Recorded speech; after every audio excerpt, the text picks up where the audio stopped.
Hey, what's going on, guys? It's Jack.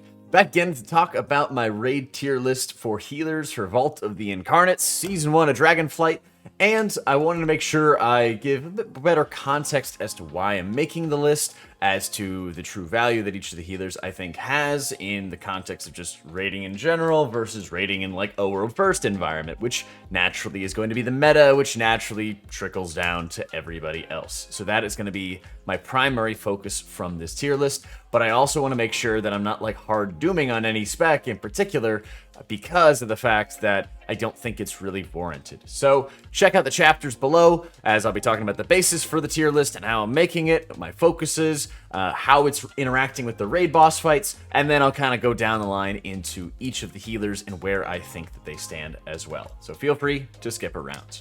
First and foremost, when it comes to that basis that I wanted to be able to talk about, you're not going to see every single healer featured in this video because you're only getting an hour per boss when you're testing on heroic or on mythic difficulty. I could run every single healer through, but I don't think it's going to properly show all the strengths because a lot of the mechanics are just going to be missing if I did all of them on normal difficulty, and that's just a lot of times to run the raid that has most of the important mechanics that are missing from it.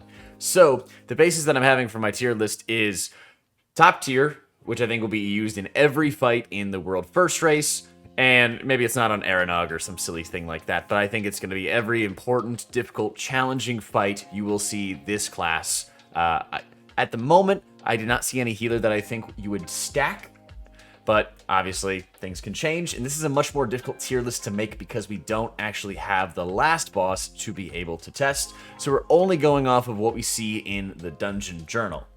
Makes it a lot more difficult.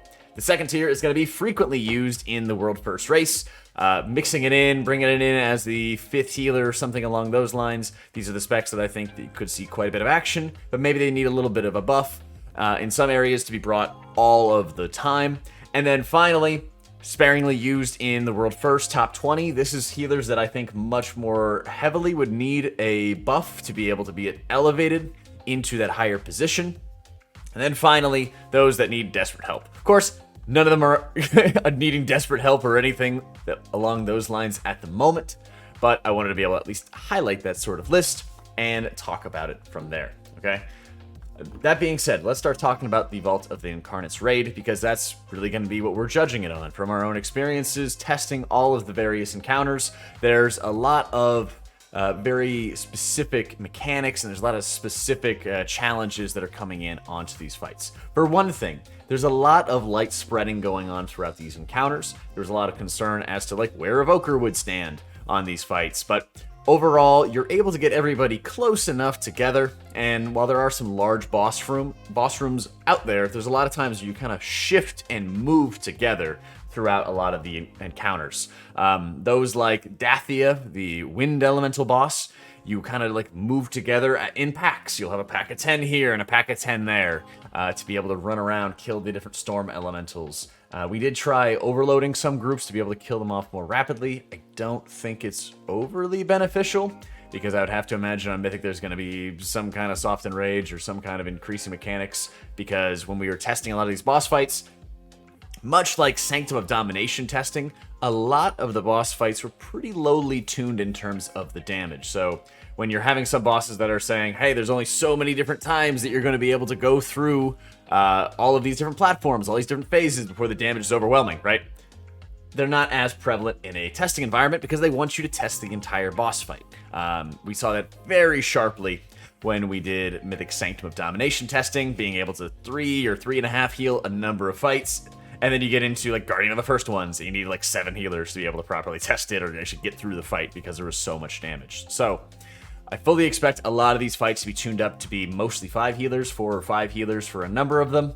And I do see a lot of encounters where you're splitting the raid in half, but also a number of encounters that are slowing players. In particular, some of the ones are like Senarth, and I believe there's some mechanics in Razageth which are slowing players, as well as Broodkeeper has some of these like root or impairment effects that are going on. Being able to remove slows, being able to freedom out of it, Priest Phantasm, Shapeshift, all of those things are just very valuable. Monk's Transcendence.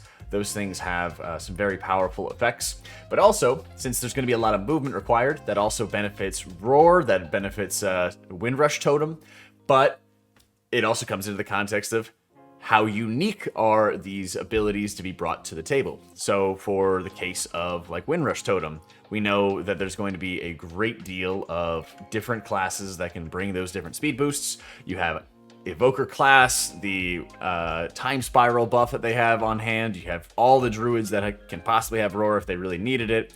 And then, of course, you're going to have all the totems, all the Windrush totems, if need be, that can be talented into across the board. So it's much less on one specific healer, one specific specialization bringing it, and more on those classes in general bringing those buffs all around.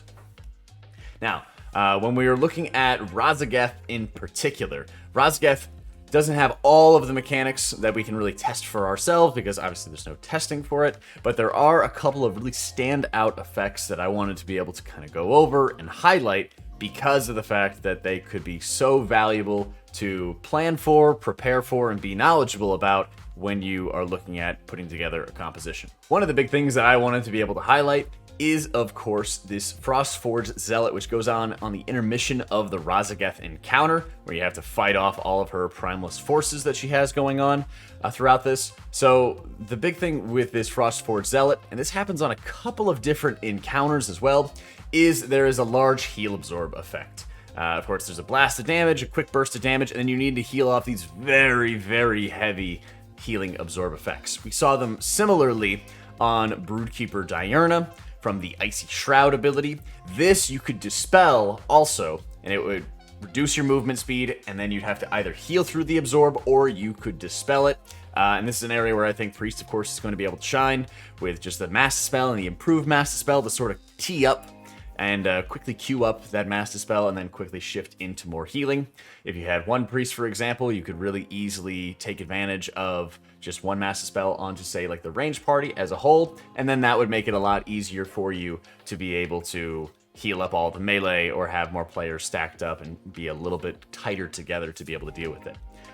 Once again, Senarth has a ridiculous amount of just draw-in effects, and we see it a lot from her trying to knock people off the platform, but also the sticky webbing that you're going to be able to use to be able to stop yourself from getting knocked off. Of course, by reaching more stacks of this, you increase your damage taken, or you could get wrapped in webs and stunned entirely and make your group switch to be able to kill you off, which you never really want to do. Think about it kind of like Zymox's traps. You just pretty much sign off that person, they're dead. So, being able to slow yourself or have high movement, or be able to remove movement impairing effects from yourself or other players are all tremendously valuable when we start looking at the different raid encounters that they're going to be brought to us. And lastly, the other big mechanic that I wanted to talk about, or the big feature that I wanted to talk about from a healing point of view, is tanks, right?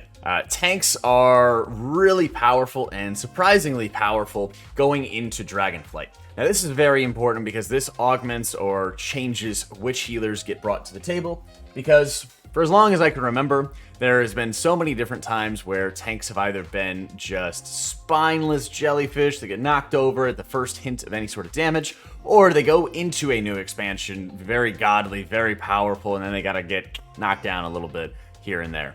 But the raid's reaction in high-end guilds is almost always the same. Whenever you're in an environment where tanks are getting clobbered, we noticed it a lot in like Warlords of Draenor at the beginning of WoD, and we noticed it a lot at the beginning of Shadowlands. The whole raid solution is to stack more paladins, right? A lot of times, there's not a great way to be able to force your healers to spam single target healing into the tank more, unless you have some healers that are specifically built for it. But just being able to bring double paladins seems to always solve a lot of those problems. But at present, I don't see too many of these tanks falling over. Obviously, they have to be scaling up the damage, but from everything I've seen from Mythic Plus or from some of the more challenging raid boss tests, we're not quite getting into those areas where we were in like Castle Nathria, where your tanks are just on crazy, crazy life support like they were on Sire Nathrius. That being said, Sire Nathrius was the final boss fight, and we haven't properly tested Razageth, so that is something to keep in mind. Hopefully this kind of gives a bit of a background and some context for where I'm getting my thoughts together. as I describe those different healers. But keep in mind, without actually testing that last boss fight, it's a lot more difficult to be able to know for sure what that best comp is going to be. Breaking it off into our tier list, I want to be able to start it up with Holy Paladin. Despite having a lot of change and a lot of jump up in terms of how it's playing, whether you're casting, whether you're in melee, whether you're doing a bit of both, Holy Paladin continues to be able to bring fantastic utility, and it actually fits in pretty dang well with a lot of the encounters that you have on hand. Freedom is wonderful. Being able to immune yourself to kind of get out of dangerous situations is always going to be wonderful. There's a decent amount of dot effects that are going on. Like I mentioned previously, if people are picking up sticky web, well, you can also freedom that and remove it from somebody. You can also sack them and just bomb heals into them. You can do a pretty good job of healing on the move when you need to. Obviously, you're not fantastic at it compared to some of the other people on our list, but you can serve it up when you need to. The more melee-oriented builds that I've seen can do pretty dang well, in particular when we're looking at some of the fights like Broodkeeper, where you have to swap targets a lot. You don't have to worry about kind of losing uptime or chasing after things, because you can follow along with the tank and continue to be able to hit what they're hitting. But certainly, being able to have high movement is going to be incredibly important, so I'd imagine we're going to bring quite a lot of Warlocks and quite a lot of classes that can provide roars and movement speed, but Holy Paladin seems to do fantastic with that.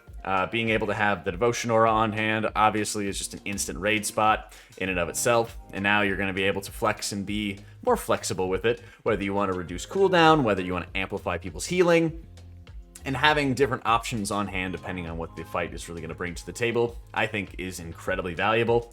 And there's a number of encounters where the raid is going to be split, and I wanted to be able to focus on that in a couple of different healers to describe it, but Paladin does a fantastic job when the raid is split. In fact, they don't really care that much. They are able to do a wonderful job of healing and adjusting their talents if they needed to, provide a lot more burst healing or have a large cooldown or a large amount of healing on hand for 10 players. They can do that extremely well when they need to. And being able to have all those resources on hand very much makes it a dominant healer. You always leaned very heavily on Paladins, for example, on Anduin, not only because they did a wonderful job healing the ads downstairs, but also they were able to deal damage, CC ads, provide some stuns, and be able to shut down certain mobs, which could be pretty dang useful on things like Broodkeeper, which seems like a slog of a fight, where mana efficiency is going to be important, where ad control is going to be important, and being able to have a healer with lots of utility and defensive value is going to help quite a lot. So Paladin, obviously going to be top of the list. If tanks get crunched, then you definitely are going to bring a second one on hand. But overall, one, absolutely locked in. Shouldn't be a surprise to anybody. With large quantities of shock and awe, the second healer on my list is, of course, Discipline Priest. While Discipline has gone through a ridiculous amount of iterations throughout beta, as usual, the spec continues to be able to provide massive burst output, be able to quickly reverse a lot of incoming damage, and it does seem like there is quite a lot more burst still going into a lot of these encounters. When it comes to encounter design, they've said a number of different times over the 10-ish years they've been playing nonstop that the stronger that healers are, the more that they need to force burst damage to be able to keep the healers challenged. Well, this always is going to benefit the Discipline spec because their bread and butter is really about reversing that heavy incoming damage.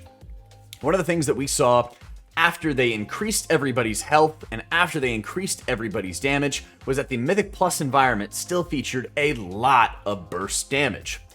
One of the things that really defined Sanctum of Domination as a raid was lots of burst damage, and I do believe that despite the nerfs, despite the lumps that Discipline has received, the spec is still going to be extremely strong because of the incoming burst, specifically the flexibility you provide on an encounter like Broodkeeper Diurna, which is, again, the hardest boss that we tested, so I'll keep on going back to it. Broodkeeper did have that Icy Shroud that could be mass dispelled. You could be able to quickly hit and easily hit 5 targets at range, and then quickly top off everybody else who would be in melee or closer to it. You're able to provide an amazing amount of burst healing if you wanted to completely heal it off, although I don't think that's as likely. Some of the other mechanics on Broodkeeper were some of the ice dragons that would start pulsing AoE that you needed to be able to kill off. Senarth, the spider boss, also had a large spider ad that was kind of pulsing raid AoE, if I remember correctly.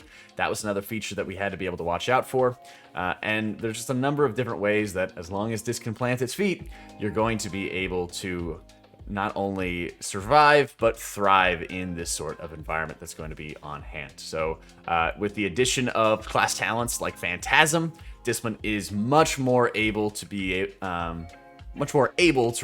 increase its movement speed by just not getting slowed. It's able to maneuver and get around, get out of those roots and those harmful effects very easily, and be able to kind of stay ahead of the pack despite its obvious lack of natural mobility that they have on hand. Been a number of raids in the past, one of which like Jaina, for example, where there was tons of movement speed required, but that still kept Discipline in a powerful position, and I expect a lot of these encounters to still work in the spec's favor. Grim Totem was another one where you're able to have the raid pretty closely stacked together, if not entirely stacked for some mechanics. The Earth phase, I believe, that Kurog Grim Totem had also featured more healing absorb effects. Razageth also featuring more healing absorb effects, and they all have very high similarities where if you are not clearing those heal absorbs very quickly, you could explode for damage, you take ticking damage, the next mechanic happens, and you die. So being able to reverse that damage and reverse it quickly are really high benefits that come to Discipline, and I fully expect you're going to see one on almost every single fight. Next up, while it pains me to say it, Resto Druid, I do think is going to be featured in every single boss fight in the World First race. Not only has their output survived countless nerfs, the spec is still standing. Their class tree, again, being able to bring movement, being able to bring Innervate to your Disc Priest. Please Innervate me. All of these things make Resto Druid very wonderful to bring into any sort of World First environment. And I fully expect there to be a bit of an uptick as well in overall damage that you will start seeing in the World First race. Much as I had mentioned in other sections, Sanctum of Domination had really low damage as we did a lot of the testing, more notably than other instances that I tested over the years. And they'd really turned up a notch once you actually ended up getting into that raid. And for the rest of Druid spec, I think that this is going to be very highlighted because, unlike a lot of fights in Sanctum, not every fight, but there's almost every single high-end encounter, whether it is Senarth, whether it's Kurog Grim Totem, even a lot of Primal Council as well, and especially Broodkeeper Diurna, there is a lot of movement. There is a lot of movement healing that is required.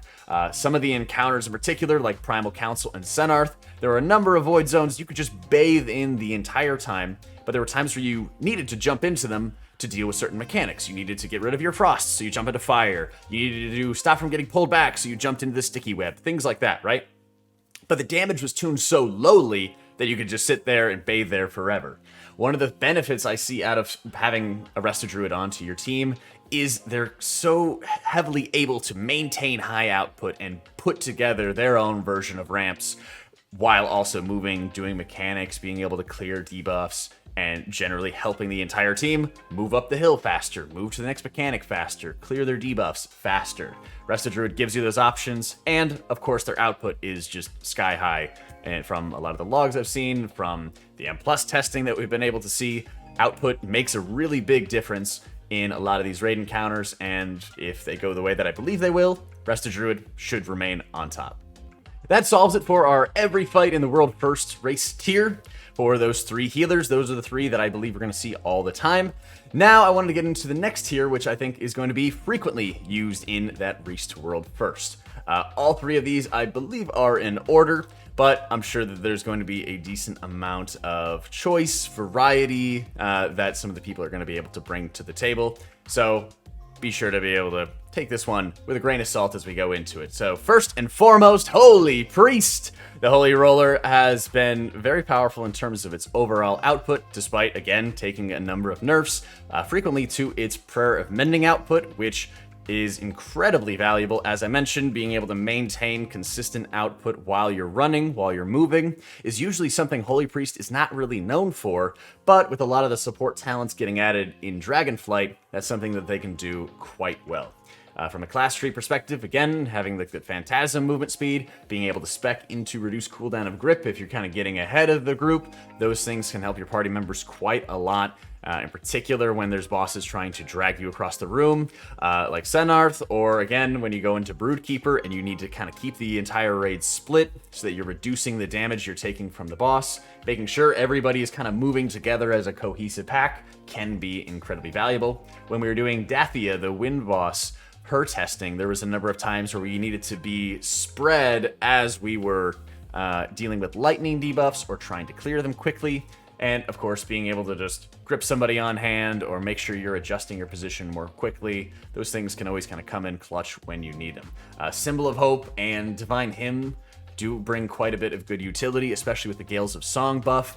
If you are having so much constant damage, I kind of like to think back into a Soul Render, a Dormazane type encounter where you get a snap 3 chains. Well, when you're having back-to-back raid hits going on all the time, being able to buff all of your other healers by, 20-30% increased output out of things like Divine Hymn, come in handy more times than you would think. Being able to reset the cooldown of Symbol of Hope, of your defensives with Symbol of Hope, only gets better as people become more familiar with the ability. And now if you're bringing any Evokers into the raid, it's fully resetting, or almost fully resetting, a charge of your Obsidian Scales, so that's always going to be helpful for the new class on the block.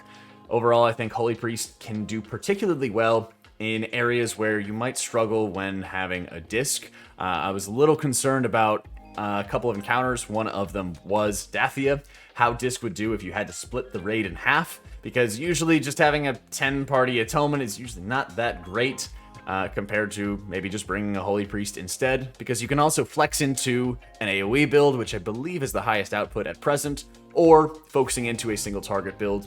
For example, if you needed to be able to bomb extra tank support healing, if you needed to be able to, if you had a Paladin, for example, on one side of Broodkeeper, you'd have your Holy Priest on the other side to be able to keep that other tank up as they're tanking a whole variety of mobs. They can flex into that role as need be.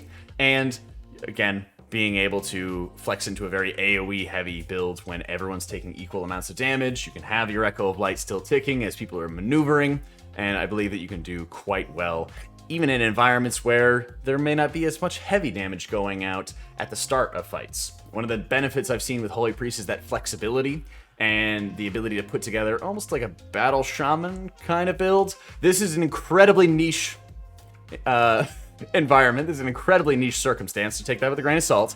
But one of the things that happened in Jaina and one of the things that happened in Battle for Dazar'alor was the real battle shaman effect that we were seeing. We saw it as well in Eternal Palace when there was lots and lots of burst damage going on. There'd be large fights and large phases of encounters where there wasn't much going on, and having your shaman there to pound damage all the time was very beneficial.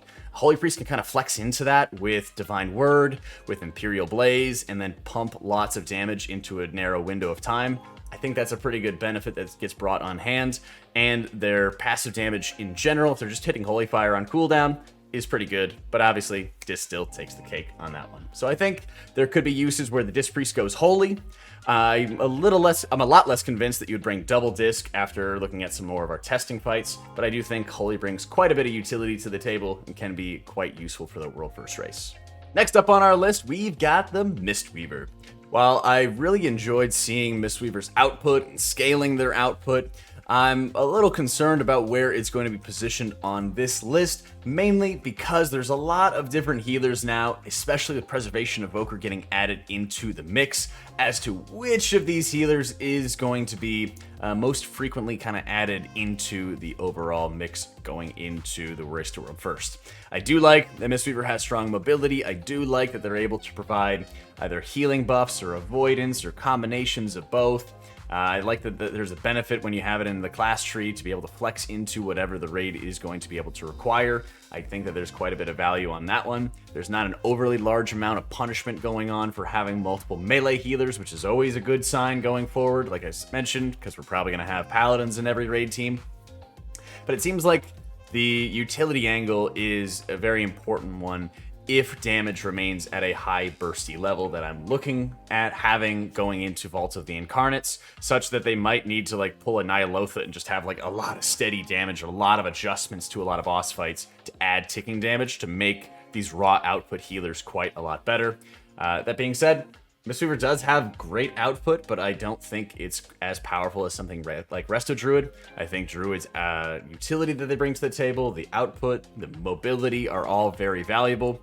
Mistweaver, especially if you're playing like a fist weaving build, I think could perform really well on fights like Diurna, where you're able to be cleaving a number of adds all the time. Those areas it can really shine. But the negative is that you aren't really doing a lot of output when you're traveling from one location to another. Same thing with Dathia or Wind Elemental Boss. When you're getting transported from one side to the next, you can activate your Celestial and bump out some Enveloping Breath. You could just spam some Vivifies. There's a number of different things that you could pop off with that are burning a lot of mana quickly or burning valuable cooldowns when you're not really in melee to be able to properly hit anything. Those are some of the concerns that I have with the spec at present. There's also some of like the waiting period when you're phasing with like Kurog Grim Totem, where again, there's still sort of output going on, and there's still damage going on, and then you're waiting for the targets to get picked up or the new ads to get picked up until you can start opening up onto them. Those are some of the areas I'm a little more worried about the spec. But overall, I think Mistweaver just lives and dies by doing a lot of output, and now there's more competition for that.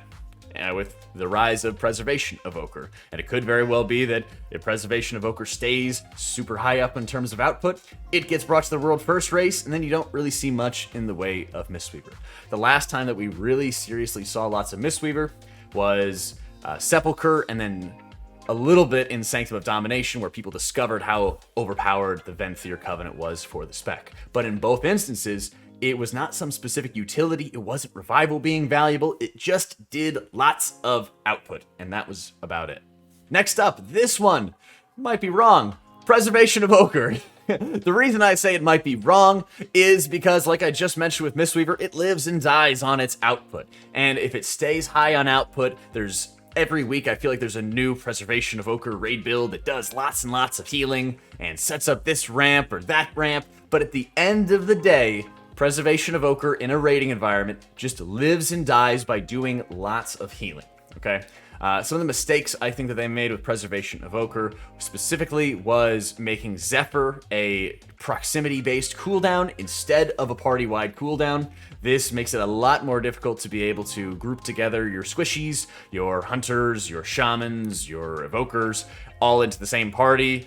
To be able to pop Zephyr and get an additional defensive for them. That makes it quite a lot harder to be able to utilize. You can kind of like mash people together or try to get them to stack on a location, but it's just extra work and nonsense to be able to deal with. So I feel like they made that raid utility quite a bit worse for the spec.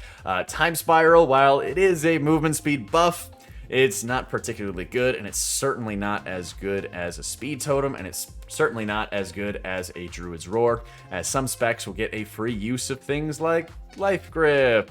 Yay! So there's a bit of confusing things that are happening on that end.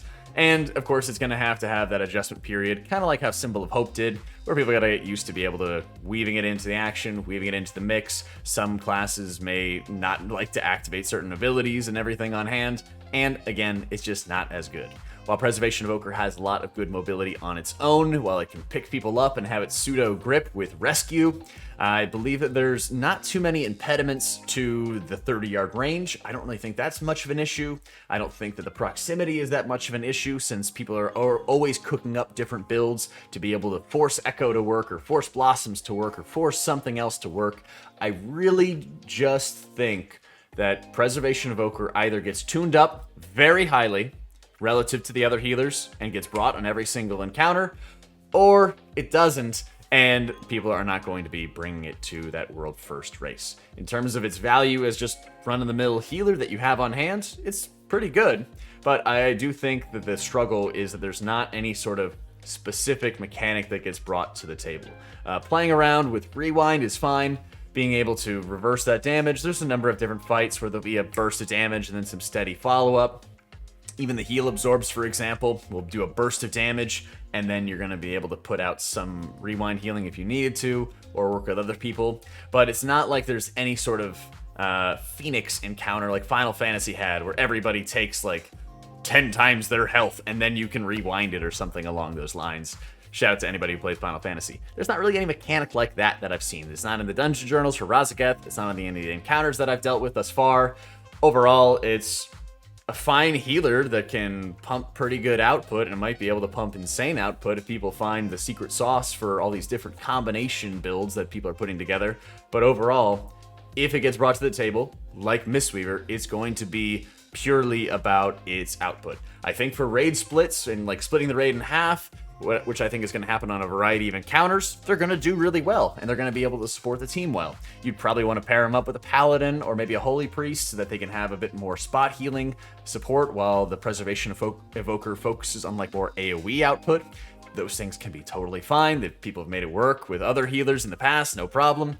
But I don't think that there's any specific thing that I really want to bring Evoker, to the table in the Vault of the Incarnates. And lastly, if I didn't spoil it already, the only healer that I would say is like sort of down a rank is the rest of Shaman. The last test that we did seemed like their output got a lot better, but a number of Shaman voices have still been out there crying out for more healing output, for more value for their spec. And even though they're chocked full of utility, there's a number of like very situational utility tools that they have on hand. And the problem is also based on the uniqueness of that utility. When a lot of movement abilities, for example, get mixed into the class tree, it makes it so that certain abilities are not as rare, they're a lot more frequently added to the table, they're a lot more easy to get for a variety of people. And so as a result, it sort of weakens the value that is brought. So things like Speed Totem are not going to be as valuable if Boomkins or Resto Druids or Ferals or whoever or Guardian are all really good, because then you're going to have all the movement speed that you could possibly want brought on hand, mixed into your raid group, and then you're not really needing the Shaman for that bit of utility. One of the most powerful raid tiers that I could remember for Shaman was Battle for Dazara Lord, where there was a number of mechanics that you could fully cheese by being able to use things like Ankh Totem. One of them was being able to drop an Ankh Totem and let your tank die to a stacking debuff effect from Bob Salami, the Rastakhan encounter, and then your tanks wouldn't have to jump across the room and lose like damage uptime or any of those other things. I'm kind of curious to see if something like that could happen on Broodkeeper Diurna, because there's a stacking damage taken debuff that happens on that encounter, so you could potentially not have your two tanks swap and then just use an Ankh Totem instead. But that also, you're also going to have your entire raids be swapping at the same time as well, so I think that's a lot less likely in this kind of scenario. Overall, Shaman Spirit Link is like pretty good. It doesn't really seem to have too many encounters. I think Kirau Grim Totem was actually a very good one. It seems kind of mediocre on like Dathia or Senarth, or again, Broodkeeper, because there weren't that many times where everybody was all stacking up together to be able to deal with a mechanic as one. And so I think that the spec is going to struggle a little bit more in that regard, because there are not specific mechanics where the utility that Shaman is known for is very, very valuable. In terms of being able to heal on the move, Shaman does a pretty good job there. In terms of being able to flex their different builds, whether everyone's tightly stacked or a little more spread, Shaman can do those things. But then it goes into how unique is the utility, how good is the healer's passive damage, which I didn't really mention too much about, and I will in a second. And then it goes into overall healing output as well. When it comes to passive damage, Shaman does not really have much. Paladin, Disc Priest bring him in spades. In fact, Disc Priest's passive damage in a raid is bar none insanely high. Other healers can flex into it, can add it during free damage or for during little damage areas, but even then, Shaman seems to have a big wind-up and a big time committal to actually deal a lot of damage, and it's not like other specs. Say, if a Holy Priest needed to flex into Imperial Blaze, where you can just pop off with a bunch of damage over a 10-15 second window, and then that'll make up a lot of your damage over the next minute or two. Shaman kind of needs to sustain that over longer periods, and it doesn't really seem to be working out too well in the Vaults of Incarnates type environment. And if we start getting into a lot of tighter damage checks, curious to see how like Taros is going to go, since that's the most patchwork encounter that we have already. Curious to see how Broodkeeper is going to go, because there's a lot of different adds that you have to kill off, and the boss has a lot of health. How important a lot of that passive damage from healers is going to be able to be brought to the table. Overall, Shaman's utility, not super unique. Its output looked a little bit better from our final test, but again, is it going to be enough to kind of blow the socks off Resto Druid, or maybe some of the high-end healing that Evoker could possibly bring to the table if it remains highly tuned? I'm not super convinced on this one, and I think in an ideal world, you would start looking at having some Shaman buffs coming into the mix, and then looking at just which of the output healers are in overly powerful positions when it comes to that maximum output, and trying to tune some of those up again as well. Overall, I'm also pretty tired of constantly having the utility talk and constantly having some healers that bring a little bit more to the table than just raw healing. I wish that there was something that would actually get changed from that, instead of every expansion having that sort of Paladin disc conversation, because I do enjoy a lot of these other healers, and it's really nice not having like Spirit Shell or ridiculous damage reduction dominate a tier, and I don't think that'll be insane as it was in like Castle Nathria, but they still have an effect, they still bring value to the table, and there's still something else that other healers do not have access to. So let me know what you guys think on this tier list. Of course, take it with a grain of salt since we don't have that last boss. And once again, for all the doomers, none of these healers are going to drag you down in your heroic AOTC guild or your, mid-level mythic guild. 100% just bring a better player. And if you're somebody who's trying to decide on what you want to play something you're passionate about, that you give a shit about, that you want to perform highly in. Because when you do, you're going to beat all the noobs, you're going to be able to be successful, you're going to be able to reach those aspirations that you have. Trust me, as somebody who came into hardcore raiding playing Holy Priest and Warlords of Draenor, go play what you're passionate about and what you enjoy doing, and the results will come. Thank you so much for watching, guys. I hope you all enjoyed it. Check out some other videos on the channel if you got a sec, and join us on the live stream for more. Take it easy, guys.